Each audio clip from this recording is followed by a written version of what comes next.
When it comes time to backwash your sand filter, this is the process that you should be following. Right now we are on the filter setting, so for backwash it's typically opposite on the dial. So that's backwash now. So the process is before you make a change to this filter head, you turn your pump off. Never move this handle with the pump on. A lot of old timers and old school pool technicians still like to do that. The problem is that if you move this handle while there's still water flowing through here, you can potentially displace the spider gasket or the spoke gaskets that is on the inside of this filter head, requiring then a service to open this up and buy a new gasket and reset it in place.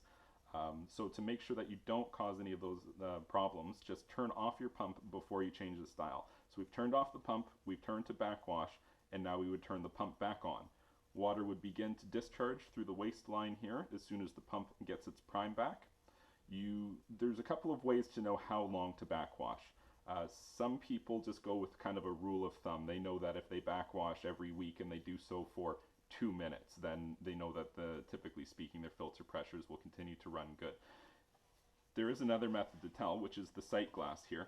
The sight glass, this filter is a little bit old and dirty, so it's hard to see, but when you are on the backwash cycle, you'll see that this water in the sight glass here is pretty brown and dirty, and the longer you run that backwash cycle, the clearer that water will become.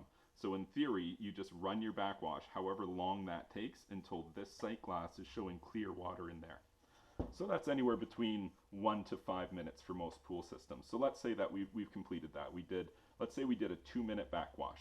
So a lot of people now would just turn off the pump, crank it back around to filter, and turn the pump on and walk away and you're done. There is an additional step that you should be taking if you have the option. Not all sand filters have this option, but most of them do, and that is a rinse setting. So after you've backwashed for 2 minutes, we turn the pump back off, and we change over to the rinse setting. So in the rinse setting, what we're doing is basically just still exiting the water through the waistline, but we're cleaning out the inside of the filter head here to prevent any debris from getting lodged underneath the spoke gasket and causing a problem in the future when you go to adjust this dial.